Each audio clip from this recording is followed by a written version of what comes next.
नमस्कार फ्रेंड्स, मैं डॉक्टर शिवाकांत मिश्रा अपने यूट्यूब चैनल विद्या एकेडमी पर आपका स्वागत करता हूं। आज मैं आपके साथ डिस्कशन करने जा रहा हूं फैमिली पार्ट 1। इसमें हम मीनिंग ऑफ फैमिली पर डिस्कस करेंगे, elements of family, characteristics of family and functions of family. ये क्लास किसके लिए यूजफुल है?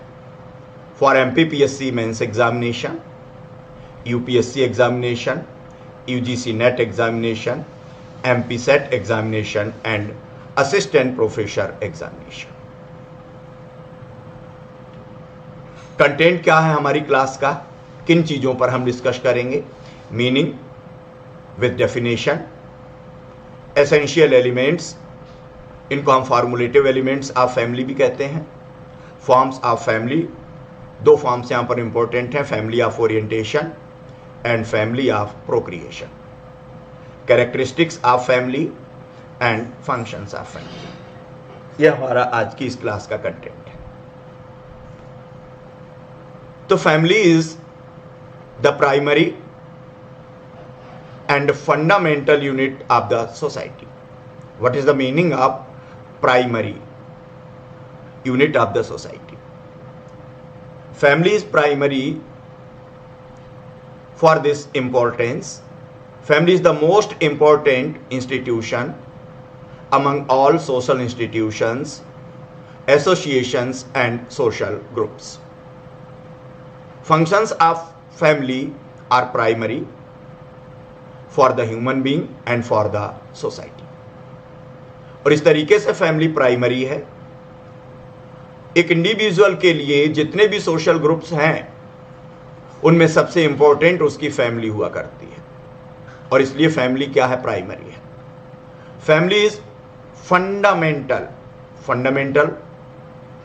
इसको हम basic unit of the society भी कह सकते हैं।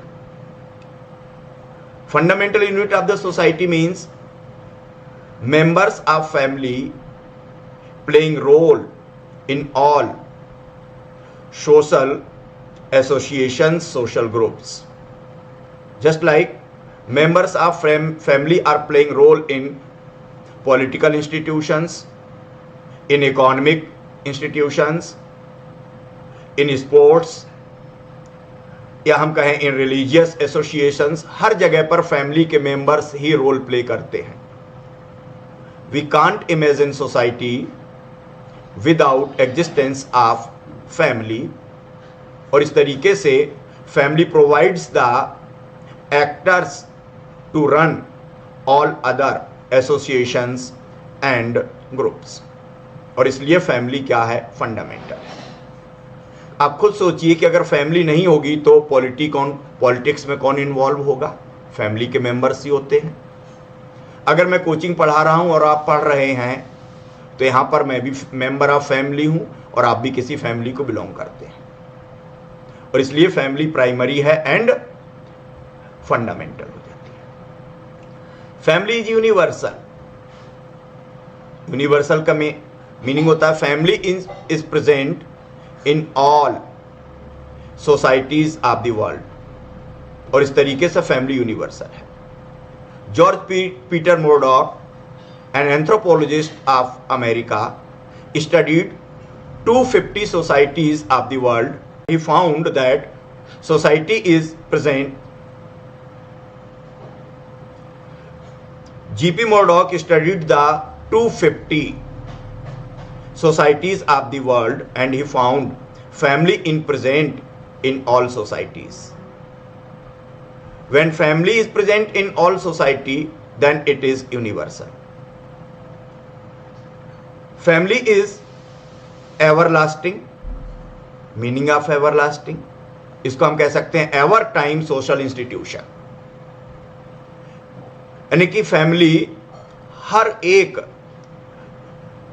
एरा और हर एक stage of the development of culture में प्रेजेंट रही है। ऐसी कोई कल्चर की स्टेज नहीं थी जब फैमिली प्रेजेंट न रही हो, और इस तरीके से family remain present in all stages of the evolution of the culture. Ever time और एवर लास्टिंग हो जाती है। every one of us is a member of some family. हम में से प्रत्येक व्यक्ति किसी ना किसी परिवार का सदस्य अवश्य होता है। किस तरीके से होता है? In this way there are two forms of family. Family of orientation, one, and family of procreation. Either we are member of the family of orientation or member of family of procreation. What is the family of orientation? In the family of orientation, an individual is born. जहां हमारा जन्म हुआ, हमारे लिए वो family of orientation हो जाती है। और जहां हमने खुद ने एक बच्चे को जन्म दिया, in this the individual gives birth to a child, वो उसके लिए क्या हो जाता है? Family of procreation. An individual with his father and mother is belongs to family of orientation. An individual with his wife and child is belongs to family of procreation. और इस तरीके से हम में से हर एक किसी ना किसी फैमिली का मेंबर होता है। Before the marriage we belongs to family of orientation and after marriage we belongs to family of procreation. और इस तरीके से हम मेंबर होते हैं। Through the genealogical method, we can explain family more clearly. यहां पर आप देखें, ये कुछ सिंबल्स हैं। Triangular belongs to man and circle belongs to woman. और ये जो इक्वल का सिंबल बना हुआ है, this symbol of equal, this belong to marriage. तो ये ट्रायंगुलर और सर्कल के बीच में एक सिंबल है इज इक्वल का, और इस तरीके से इक्वल, ये सिंबल ये बताता है कि ट्रायंगुलर इज हस्बैंड और सर्कल इज वाइफ। ये जो वर्टिकल लाइन है, ये जो कि इस सर्कल को, इस ट्रायंगुलर को जोड़ रही है, ये जनरेशंस को एक्सप्लेन करती है। और इस तरीके से ये ट्रायंगुलर, ये इनका बच्चा हो जाता है। और इस तरीके से अगर हम इस ट्रायंगुलर के जो नीचे बना हुआ है, इसके थ्रू इसको समझने की कोशिश करें, इसको हम सोशियोलॉजिकली लैंग्वेज में कहते हैं ईगो।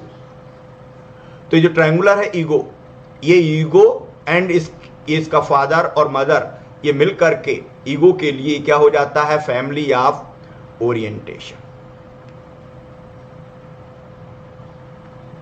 ये फैमिली ऑफ ओरिएंटेशन हो गया इसके लिए। और फिर इस युगो की शादी हुई इस लड़की से, और फिर इन दोनों का की एक ये बेटी है। और इस तरीके से ये युगो के लिए क्या हो गई? Family of procreation. और ये एक ही इंडिविजुअल है ईगो, ये और इसके पेरेंट्स, ये मिलकर के फैमिली ऑफ ओरिएंटेशन, और ये इसकी वाइफ और इसका बच्चा, ये मिलकर के क्या हो जाते हैं? Family of procreation. और जैसा कि मैंने कहा कि बिफोर द मैरिज हम लोग फैमिली ऑफ ओरिएंटेशन के मेंबर होते हैं, after marriage we belongs to family of procreation. तो ये फैमिली ऑफ ओरिएंटेशन और ये फैमिली ऑफ प्रोक्रिएशन। तो हम एक के मेंबर जरूर होते हैं। Meaning of family, when husband and wife and their children live in a common house,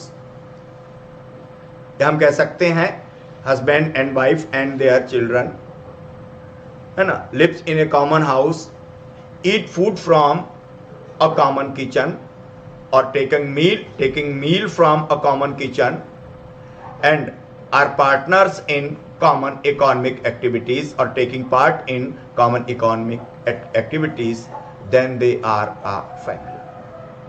यानी कि एक हस्बैंड होना चाहिए, एक वाइफ होना चाहिए और उनके चिल्ड्रन में बी एडॉप्टेड और बायोलॉजिकल।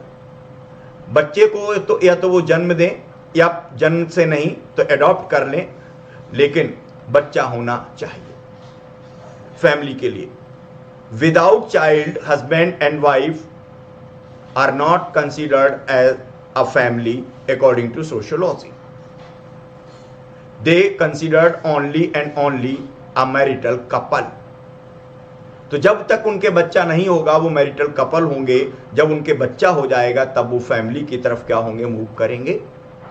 और तो हस्बैंड वाइफ एंड चिल्ड्रन अकेले फैमिली नहीं होंगे, जब वो एक ही कॉमन हाउस में रहें। अगर वो अलग अलग हाउस में रहेंगे, उनका रेसिडेंस अगर सेपरेट होगा तो वो फैमिली नहीं होंगे।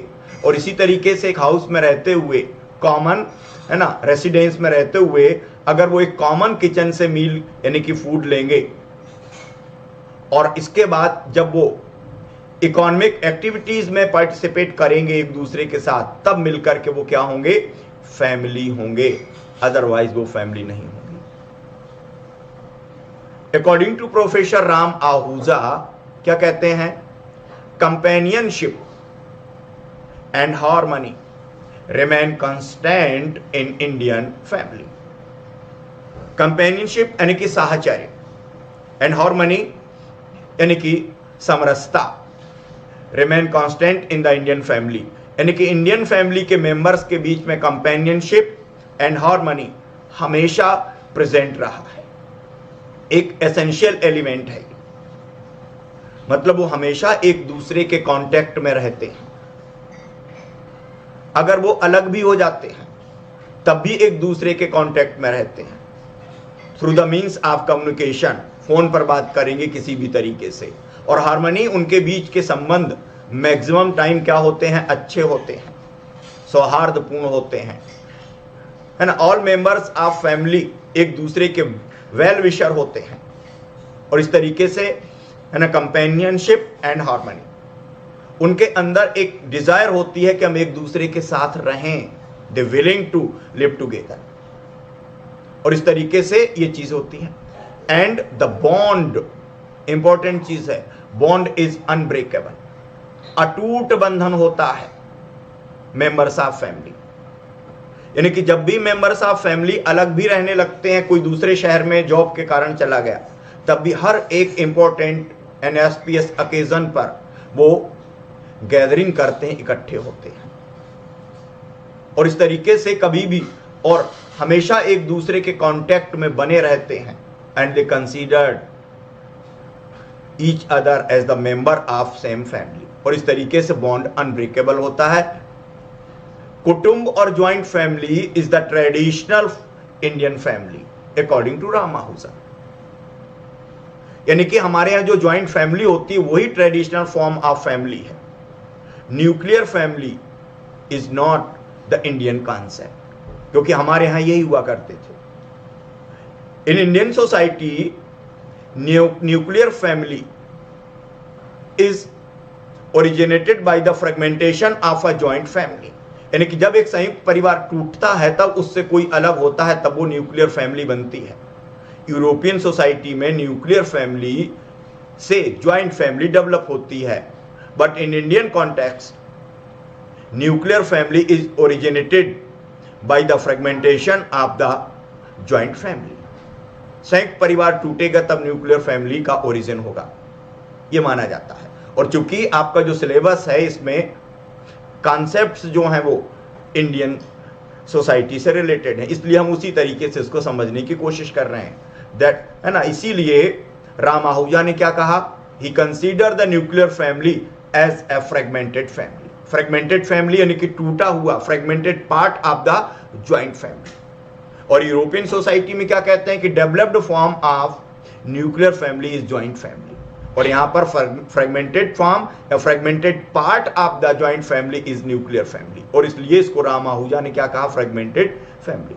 और यही बात आपसे एक या दो लाइन के जो क्वेश्चंस होते हैं उनमें पूछ सकते हैं।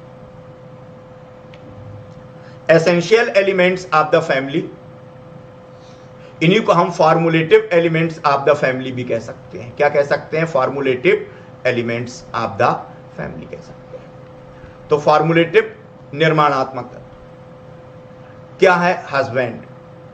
वाइफ, चिल्ड्रन, ये 3 मेंबर्स होना चाहिए। जैसे कि मैंने पहले भी अभी आपसे डिस्कस किया कि अगर हस्बैंड और वाइफ होंगे तो उनको मैरिटल कपल कंसीडर किया जाएगा, फैमिली नहीं। और इस तरीके से जब तक बच्चा नहीं है, चाहे वो बायोलॉजिकल बर्थ से हो या फिर उसको उन्होंने अडॉप्ट किया हो, बट बच्चा होना चाहिए। ये 3 हो। जब ये कॉमन हाउस में या कॉमन रेसिडेंस में रहेंगे और कॉमन किचन से मील यानी कि खाना लेंगे और एक कॉमन इकोनॉमिक एक्टिविटीज में पार्टिसिपेट करेंगे, तब मिलकर के फैमिली होंगे। एसेंशियल एलिमेंट्स का मीनिंग यह है कि अगर इनमें से एक भी एलिमेंट एब्सेंट होगा तो उसे हम फैमिली नहीं कहेंगे। और इसलिए these 6 elements are essential elements of the family. और ये आपसे पूछे जा सकते हैं 1 या 2 लाइन में और 60 मार्क्स में, 60 जो वर्ड्स के क्वेश्चंस होते हैं वहां पर पूछ सकते हैं। डेफिनेशन ऑफ फैमिली क्या है? MacIver and page famous book है इनकी, सोसाइटी। क्या कहते हैं? Family is a group defined by a sex relationship sufficiently precise and enduring to provide for procreation and upbringing of children। यानी कि एक बेसिक कैरेक्टरिस्टिक ऑफ फैमिली क्या है? सेक्स रिलेशनशिप, किसमें? Husband and wife. अगर ये नहीं होंगे तो फैमिली का ओरिजिन नहीं होगा। और इस तरीके से सबसे पहले सेक्स रिलेशनशिप है ना, सफिशिएंटली प्रिसाइज, ये बहुत छोटा है, पर्याप्त छोटा है, लेकिन एंड है ना, सफिशिएंटली प्रिसाइज पर्याप्त छोटा है, and enduring to provide for procreation, लेकिन इतना एबल एंड कैपेबल है कि एक बच्चे को जन्म दे सकता है, एंड अपब्रिंगिंग ऑफ चिल्ड्रन, बच्चे की नर्सिंग कर सकता, उसकी केयर कर सकता, उसको बड़ा कर सकता है, इतना एबल एंड कैपेबल है। तो छोटा, कितनी चीजों की बात करते हैं? सेक्सुअल रिलेशनशिप जरूर, यानी कि minimum 1 marital couple is compulsory for the family. और छोटा होगा, बहुत ज्यादा नहीं होते, चूंकि ये यूरोपियन स्कॉलर हैं इसलिए इन्होंने एक छोटे साइज की बात की। अदरवाइज इंडियन जो ज्वाइंट फैमिली होती है बहुत ज्यादा छोटे नहीं होते, 50-60 मेंबर्स आर, है ना, एक कॉमन चीज रही है हमारे यहां पर। तो ये हो जाती है फैमिली की डेफिनेशन। दूसरी डेफिनेशन किसकी है? वर्गेस एंड लॉक की। क्या कहते हैं? A family is a group of persons, यानी कि ये फैमिली को एक सोशल ग्रुप कंसीडर करते हैं। फैमिली के बहुत सारे फॉर्म्स होते हैं, इंस्टीट्यूशनल फॉर्म होता है, आपकी इसी यूनिट में है family as a institution, association भी होती है, फैमिली ग्रुप भी होती है। ये क्या मान रहे हैं? Family is a group of persons United by the ties of marriage. ये जो लोग होते हैं, जो पर्सन्स इंडिविजुअल्स ऑफ फैमिली होते हैं, ये एक दूसरे से कैसे रिलेटेड होते हैं? By the marriage. Husband and wife कैसे रिलेटेड होंगे? मैरिड से होंगे। Daughter in law and mother in law कैसे रिलेटेड होंगे? बाय द मैरिज होंगे। Blood, children and their parents and grand parents कैसे रिलेटेड होते हैं? ब्लड रिलेशन से। एडॉप्शन, आप बच्चे को गोद भी ले सकते हैं। Constituting a single house hold, जिसको हम गृहस्थी कहते हैं हिंदी में, क्या कहते हैं? ये इतने लोग मिलते हैं जो कि मैरिज एंड ब्लड रिलेशन से एक दूसरे से रिलेटेड होते हैं या बच्चे को गोद ले लेते हैं, और फिर ये इनका एक कॉमन, है ना, हाउस होल्ड गृहस्थी होती है। Interacting and communicating with each other. Interacting या इंटरैक्शन का मीनिंग क्या होता है? Exchange among the members, among the individuals. कितने भी इंडिविजुअल्स के बीच किसी भी तरीके का मटेरियलिस्टिक एंड नॉन मटेरियलिस्टिक जो एक्सचेंज होता है उसको हम क्या बोलते हैं? इंटरैक्शन बोलते हैं। ये इंटरैक्शन करते हैं फैमिली के मेंबर्स एक दूसरे से। मटेरियलिस्टिक, बच्चों को उनके पेरेंट्स क्या देते हैं? मनी देते हैं, मनी प्रोवाइड करते हैं। जब हम उनके साथ रिलीजियस डिस्कशन करते हैं तो वो नॉन मटेरियलिस्टिक इंटरैक्शन हो जाता है। Each other in their respective social roles, किस तरीके से इंटरैक्ट करते हैं? Their respective social role. जिस तरीके से उनके सोशल रोल अर्थात सामाजिक भूमिकाएं होती हैं, उनके अकॉर्डिंग वो एक दूसरे के साथ इंटरेक्ट करते हैं। यानी कि members of family can't interact with each other in a autocratic way. मनमाने तरीके से मेंबर्स ऑफ फैमिली एक दूसरे से इंटरेक्ट नहीं कर सकते। वो एक सोशल रोल उनके डिसाइड होते हैं, उसी तरीके से इंटरेक्ट करते हैं। जस्ट लाइक जिस तरीके से हस्बैंड एंड वाइफ एक दूसरे के साथ इंटरेक्ट करते हैं, उस तरीके से ब्रदर एंड सिस्टर इंटरेक्ट नहीं कर सकते। तो है ना, according to social role husband and wife, mother and father, son and daughter, brother and sister, इस तरीके से एक दूसरे के साथ इंटरेक्ट करते हैं। Form of interaction of brother and sister will be different from the interaction of husband and wife, and creating and maintaining a common culture। और क्या करते हैं, एक कॉमन कल्चर को क्रिएट करते हैं और उसको मेंटेन करते हैं। This is the best definition of family. लेकिन इसका एक क्रिटिसिज्म है, वो क्या है, creating and maintaining a common culture. Maintain करती है फैमिली कल्चर को, ये सही बात है, बट फैमिली कल्चर को क्रिएट नहीं करती है। Culture is created by the whole society, पूरे समाज के द्वारा कल्चर बनाया जाता, but family maintain the culture. कैसे कल्चर को मेंटेन करती है, by transferring cultural element from one to next generation. हमें जो कल्चरल एलिमेंट आज हमारे पास हैं, कल्चर कॉम्प्लेक्स हम अडॉप्ट करते हैं, वो हमारे पेरेंट्स ने हमको दिए, उनको उनके पेरेंट्स ने दिए थे, और हमने हमारे बच्चों को दिए, और वो अगली जनरेशन को ट्रांसफर करेंगे। और इस तरीके से फैमिली कल्चर को क्या करती है, मेंटेन करती है। लेकिन और इस तरीके से बेस्ट डेफिनेशन है जो कि फैमिली के मैक्सिमम एलिमेंट्स को अपने आप में शामिल करती है। लेकिन एकमात्र इसका क्रिटिसिज्म क्या है, क्रिएटिंग अ कल्चर, ये इसको हटा दें तो बेस्ट डेफिनेशन है। कैरेक्टरिस्टिक्स ऑफ फैमिली क्या है, characteristics, nucleus like position in the society. जिस तरीके से एक न्यूक्लियस नहीं होगा तो सेल नहीं बनेगी, सेल नहीं बनेगी तो किसी भी तरीके से एक ऑर्गेनिज्म नहीं बनेगा। तो फैमिली भी इसी तरीके से न्यूक्लियर लाइक पोजीशन होल्ड करती है सोसाइटी में। फैमिली के मेंबर्स यानी कि फैमिली के मेंबर्स ही कॉन्स्टिट्यूट करते हैं किसको, पॉलिटिकल इंस्टीट्यूशन एसोसिएशंस को। वो ही इकोनॉमिक एसोसिएशंस को क्या करते हैं, फॉर्म करते हैं, कॉन्स्टिट्यूट करते हैं और उनको रन करते हैं। All associations and institutions and groups within the society are governed by the members of family. और इसलिए family is nucleus like, have nucleus like position within the society. The family is permanent but new members keep coming into it. Family permanent है लेकिन इसके member permanent नहीं होते हैं। Members के point of view से family अपने आप में डायनेमिक हो जाती है, but as a institution it is permanent. अगर हम कहें तो है ना, न्यू मेंबर्स कीप कमिंग, कैसे आते new members, by the marriage. जब एक लड़की की शादी होती है तो वो अपने हस्बैंड की फैमिली में आती है, इस तरीके से मैरिज के through. And by birth, recruitment of new members, दो तरीके से। मैरिज हुई, एक महिला आ गई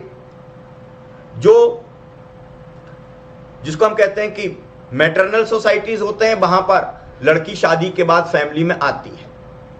सॉरी, पैटर्नल सोसाइटी में लड़की शादी के बाद आती है हस्बैंड की फैमिली में, और मैटरनल सोसाइटी में हस्बैंड अपनी वाइफ की फैमिली का मेंबर बन जाता है।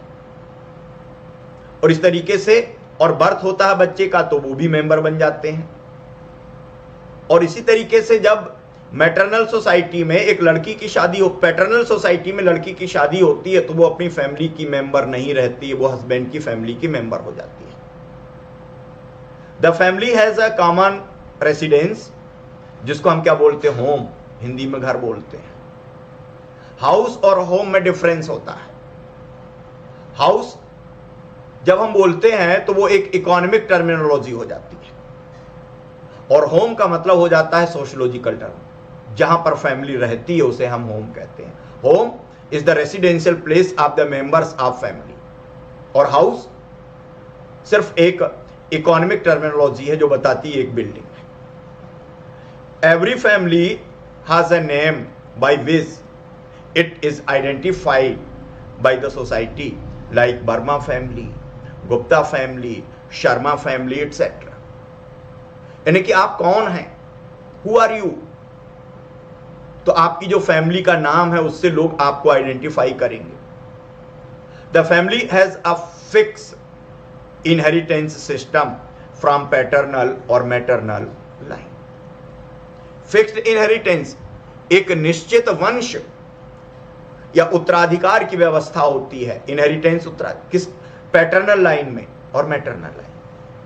पैटर्नल लाइन में जो पैटर्नल सोसाइटी होते हैं, जिनको हम पैतृक समाज कहते हैं, वहां पर पैटर्नल लाइन में इनहेरिटेंस होता है, यानी कि प्रॉपर्टी का सक्सेशन लड़कों को प्राप्त होगा, लड़कियों को नहीं।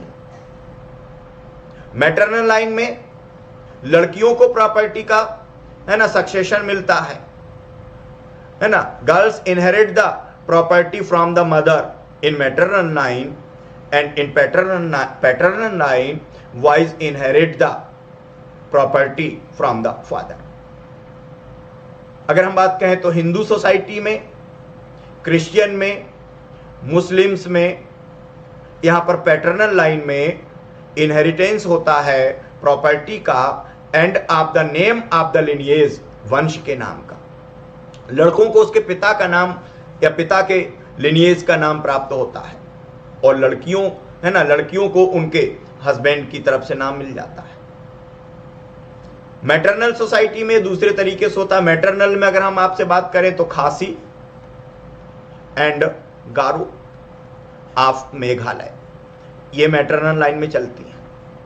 यहां पर प्रॉपर्टी का सक्सेशन लड़कियों को मिलेगा, लड़कों को नहीं, और नेम ऑफ द फैमिली भी लड़कियों को मिलेगा, लड़कों को नहीं, वो उसकी वाइफ की फैमिली से अटैच हो जाएंगे।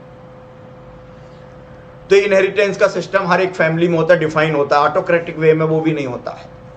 Family is universal and eternal. Universal अभी मैंने आपसे डिस्कशन किया था कि हर एक सोसाइटी में फैमिली प्रेजेंट है। एटर्नल, एवरलास्टिंग और एवर टाइम, हमेशा रहा है। The family has a definite structure. अब इस स्ट्रक्चर का क्या मीनिंग हो गया? इस तरीके का फैमिली का अपना एक स्ट्रक्चर होता है। ये यानी कि स्ट्रैटिफिकेशन होता है। Members of family are divided into upper and lower positions. This is the definite structure of the family. यहां पर अगर हम पैटर्नल सोसाइटी की बात करें, ये फादर हो जाते हैं सबसे ऊपर, यहां पर मदर हो जाएगी, और फिर इस तरीके से मेंबर्स यहां पर, है ना, सबसे नीचे छोटे बच्चे, चुन्नू मुन्नू जिनको हम कहते हैं, वो होते हैं। तो फैमिलीज का एक डेफिनेट स्ट्रक्चर होता है in which each member have the fix status. सबका superior most status belongs to father in paternal, और जो मैटरनल सोसाइटी होगी जैसे खासी और गारो में, वहां पर superior most status belongs to mother, father उसके बाद में आएगा, इस तरीके से। और ये जो स्टेटस होता है, इसी के according responsibilities and duties and authorities of the members of families are determined. किसकी कितनी अथॉरिटी होगी, किसकी ज्यादा होगी, किसकी कम होगी, किसकी कम रिस्पॉन्सिबिलिटी, किसकी ज्यादा, ये कैसे डिटरमाइन होगा, इसी के अकॉर्डिंग होगा। जिसकी पोजीशन जितनी ऊपर होगी, उसकी रिस्पॉन्सिबिलिटी एंड अथॉरिटी उतनी ज्यादा होगी। और जिसकी जितनी नीची होगी उसकी रिस्पॉन्सिबिलिटी उतनी कम होगी। फंक्शंस ऑफ द, है ना, अब universal functions of the family क्या है? हम फैमिली के फंक्शंस की बात कर रहे हैं। पहली बात यह है कि what is the function. Function क्या होता है, किसको कहते हैं फंक्शन? फंक्शन का मीनिंग होता है positive contribution of a unit of society to the whole social system is the function of that particular unit. समाज की एक इकाई के द्वारा संपूर्ण सामाजिक व्यवस्था के लिए जो सकारात्मक योगदान दिया जाता है वही सकारात्मक योगदान, पॉजिटिव कंट्रीब्यूशन क्या कहा जाता है? फंक्शन कहा जाता है। तो फैमिली किस प्रकार के पॉजिटिव कंट्रीब्यूशन अर्थात फंक्शन करती है? इसी को इंपॉर्टेंस भी कह सकते हैं, यूजफुलनेस भी कह सकते हैं, बट सोशियोलॉजिकल टर्मिनोलॉजी में इसको हम क्या कहते हैं? फंक्शन। अब फंक्शन दो टाइप के होंगे, universal function and general functions and other functions. Universal function, George Peter Murdoch जिसकी अभी हमने आपसे बात की, उसने क्या कहा कि 4 यूनिवर्सल फंक्शंस ऑफ फैमिली। कितने बताए? 4। पहला सेक्सुअल, दूसरा रिप्रोडक्टिव, तीसरा सोशलाइजेशन, फोर्थ इकोनॉमिक फंक्शन। 4 बताए। यूनिवर्सल मतलब दीज 4 फंक्शंस आर यूनिवर्सल, यानी कि दुनिया की जितनी भी सोसाइटीज हैं उनमें फैमिली इन 4 फंक्शंस को परफॉर्म करती है। These 4 functions, sexual, reproductive, socialization and economics, are performed by the family in all societies of the world. That's why these are universal function. और ये बात आपसे 1 या 2 लाइन में जो 60 वर्ड्स का जो क्वेश्चन होता है वहां पर पूछ सकते हैं कि what is the universal function of the society। कितने हैं बता दीजिए। 60 में पूछे तो थोड़ा थोड़ा 1-1, 2-2 लाइन डिस्क्राइब कर दीजिए। सेक्सुअल यानी कि family fulfils the sexual desires of its member through the marriage. Husband and wife की सेक्सुअल डिजायर्स को पूरा करती है फैमिली इन ए रिकॉग्नाइज्ड वे, और इस तरीके से फैमिली सेक्सुअल नीड को पूरा करती है। अगर आप दूसरे तरीके से करते हैं तो वो इलीगल वे ऑफ, है ना, तो इलीगल वे होगा। रिप्रोडक्टिव, बच्चे को जन्म देना, क्या क्या चीजें शामिल हैं इसमें? बर्थ ऑफ चाइल्ड, बर्थ के साथ साथ वैलिडिटी, बच्चे के जन्म की वैधता, and nursing of the child, बच्चे की देखभाल केयर करना कौन करता है? फैमिली करता। एक छोटा बच्चा अपनी केयर नहीं कर सकता, फैमिली की रिस्पॉन्सिबिलिटी है कि वो करे। तो और विदाउट मैरिज अगर हम बच्चे को जन्म दें तो वो लीगल नहीं, इलीगल होगा। Socialization, primary knowledge of the society, किस तरीके से हमको बात करना है, कैसे कपड़े पहनना है, कैसे अपने से बड़ों को रिस्पेक्ट करना है, कहीं पर जाते हैं तो कैसे बैठना है, ये सारी की सारी primary basic knowledge of society, rules regulations norms हमको कौन देता है? फैमिली देती है। और इसलिए family plays the key role in the socialization of a individual. तो सोशलाइजेशन करती है फैमिली। अगर फैमिली प्राइमरी सोशलाइजेशन नहीं करेगी तो एक इंडिविजुअल के लिए सोसाइटी में as a social human being exist करना और एक्ट और रिएक्ट करना पॉसिबल नहीं होगा। कहा जाता है कि जैसे एक इंडिविजुअल को हमने स्विमिंग या तैरना नहीं सिखाया और उसको ले जाकर के इंडियन ओशन में छोड़ दें तो क्या होगा? डूब जाएगा। उसी तरीके से अगर फैमिली बच्चे का प्राइमरी सोशलाइजेशन नहीं करेगी तो बच्चा सोसाइटी के साथ किसी भी तरीके से रिलेशनशिप नहीं बना पाएगा। इसलिए सोशलाइजेशन का काम कौन करती? फैमिली करती है। इकोनॉमिक फंक्शन, मेंबर्स यानी कि family fulfils the need, economic needs of its member. अब आप कह सकते हैं कि भाई मैं तो बड़ा हूं, कमा लेता हूं, लेकिन एक छोटे बच्चे की इकोनॉमिक नीड्स को कौन पूरा करेगा? फैमिली ही करती है। और इस तरीके से these 4 functions are considered as universal functions of the family। और मोरडॉक के अकॉर्डिंग इन 4 फंक्शंस को नो अदर इंस्टीट्यूशन और association of the world can fulfil. और इसलिए इन्हीं को करने के लिए फैमिली हर सोसाइटी में होती है, इसलिए इनको उन्होंने क्या कहा, यूनिवर्सल फंक्शन। लेकिन फैमिली के फंक्शंस और ज्यादा होते हैं और जो कि डिफर करते हैं फ्रॉम सोसाइटी टू सोसाइटी। क्या है other functions? To provide social security. अगर आपका कहीं पर कोई डिस्प्यूट हो गया है, लड़ाई हो गई है, तो फैमिली के मेंबर्स आपको प्रोटेक्ट करेंगे। आप किसी से लड़े और मार करके भाग आए घर पर, पीछे पीछे आपको मारने बच्चे आए, आपके फैमिली मेंबर्स आपको बचाएंगे। बड़े होकर के आपके साथ फैमिली मेंबर्स खड़े होंगे हमेशा, हर एक कंडीशन में। इमोशनल एंड मेंटल सिक्योरिटी देती है फैमिली।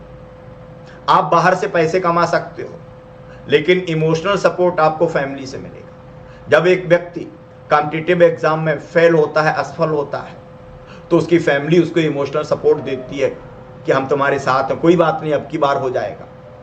वो आपको कहेंगे कि आप खराब, यानी कि आपका फॉल्ट नहीं है, ये सिस्टम ही ठीक नहीं है, बहुत सारे बच्चों का नहीं हुआ, और आपको वो इमोशनल और मेंटल सपोर्ट करते हैं।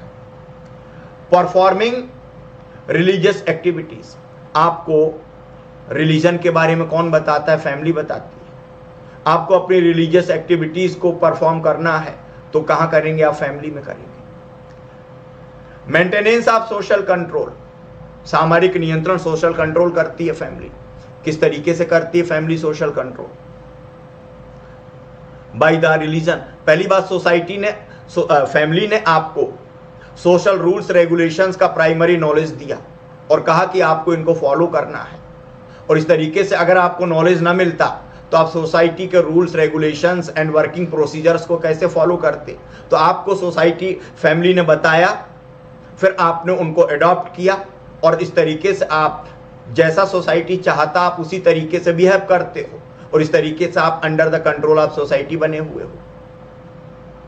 दूसरी बात, सोसाइटी के फैमिली के मेंबर्स में एक दूसरे के साथ इमोशनल अटैचमेंट होता है, और वो कोई भी स्टेप लेने के पहले, before taking any decision, members of family think about the family. अगर मैंने ये किया और मुझे कुछ हुआ तो मेरी फैमिली का क्या होगा? आपको बहुत गुस्सा आ गया है, आपकी किसी से लड़ाई होगी, आपने कहा कि मैं इसको मार दूंगा, फिर आपको याद आया कि मैंने ऐसा किया और मैं जेल चला गया तो मेरे पेरेंट्स का क्या होगा? और इसलिए आप अपने उस आइडिया को ड्रॉप करोगे, और इस तरीके से फैमिली अपने मेंबर्स को सोसाइटी के कंट्रोल में रखती है। और इसलिए family is considered is the basic means of social controlling. To protect culture, family हमारे कल्चर को प्रोटेक्ट करती है। कैसे प्रोटेक्ट करती है? हमारे रिलीजन के बारे में, हमारे लैंग्वेज के बारे में, हमारे कस्टम्स के बारे में, हमारे ट्रेडिशंस के बारे में, हमारे फेस्टिवल्स के बारे में, हमारे फंक्शंस के बारे में हमें किसने बताया? हमारी फैमिली ने बताया, हमारे पेरेंट्स ने बताया, उनको उनके पेरेंट्स ने बताया, हमने हमारे बच्चों को बताया। इस तरीके से cultural elements and cultural complexes are transferred from one to next generation by the family. और इस तरीके से फैमिली को कल्चर प्रोटेक्ट करता है, प्रिजर्व करता है और डिफेंड भी करता है। अगर कोई हमारे कल्चर के बारे में कुछ गलत बोलता है तो हमारी फैमिली वाले बताते हैं कि नहीं, वो नहीं, हम इसका मीनिंग ये है। इस तरीके से फैमिली कल्चर को प्रोटेक्ट करती है, प्रिजर्व करती है, डिफेंड करती है। और अगर कल्चर आज बना हुआ है तो because of culture, because of family. Family is a buffer zone between the individual and the society. जैसे कि मैंने पहले बताया, फैमिली ने आपको एक प्राइमरी नॉलेज दिया, socialization by the process of socialization, और फिर उस प्राइमरी नॉलेज के बेस पर आपने सोसाइटी के साथ क्या किया? कांटेक्ट किया सोसाइटी को, और फिर आप एक active member of the society बन जाते हो। और अगर फैमिली आपको ना बताए और आपको एक आइडेंटिटी ना दे तो आप कौन हैं? आपने कहा कि कहीं पर आप एडमिशन लेने गए किसी कॉलेज में, हु आर यू, आप कौन हैं, क्या नाम है? आप कहोगे मैं हूं। फिर आप बताओगे कि मेरे फादर ये हैं, मेरे पेरेंट्स ये हैं, है ना? तब आपकी एक आइडेंटिटी वहां पर क्या होगी? एक्सप्लेन होगी, एक्सप्रेस होगी, और तब आपको वहां पर मेंबरशिप मिलेगी। और इस तरीके से फैमिली एक बफर जोन है। हमने देखा होगा मोगली के बारे में, आपने पढ़ा होगा कि है ना, जंगल जंगल बात चली है, पता चला है, चड्ढी पहन के फूल खिला है। ऐना करके एक लड़की हुआ करती थी। ये सारे के सारे बच्चे वो थे जो कि फैमिली से सेपरेटेड हो गए थे और वाइल्ड एनिमल्स के साथ ये बड़े हुए, और फिर इनके पास कोई भी सोशल एलिमेंट नहीं था। वो सोशल मेंबर, सोसाइटी के मेंबर नहीं थे, वो सोशल एनिमल नहीं थे, वो वाइल्ड एनिमल थे, क्योंकि उनके पास फैमिली नहीं थी। और इस तरीके से फैमिली प्राइमरी सोशलाइजेशन करती है, और फिर फैमिली हमको कुछ प्राइमरी चीज़ें सिखाती है। उसके बाद हम सोसाइटी के साथ कांटेक्ट में जाते हैं। जब बच्चा पहली बार स्कूल जाता है तो फैमिली उसको जो सिखाती है उसी से वो नए दोस्त बनाता है, सब कुछ करता है। तो family is the basic universal and eternal unit of society which keeps changing according to time. यानी कि फैमिली कल जैसी थी वैसी आज नहीं है, और जैसी आज है वैसी फ्यूचर में नहीं होगी। तो हमने आज आपको फैमिली के बारे में कुछ बताया। ये पहली क्लास है। इसकी दूसरी क्लास भी मैं लेके आऊंगा, फैमिली पार्ट 2, जिसमें चेंजेस क्या हो रहे हैं, कॉजेस क्या हैं उनके, ये सब समझाऊंगा। आपको हमारी ये क्लास कैसी लगी कमेंट बॉक्स में कमेंट करके आप बता सकते हैं। आप हमें लाइक करें, शेयर करें और सब्सक्राइब करें। जल्दी ही मैं इंग्लिश मीडियम स्टूडेंट्स के लिए लाइव क्लास लेके आऊंगा, उसके लिए आप तैयार रहिए। नेक्स्ट लेक्चर तक के लिए गुड बाय, नमस्कार।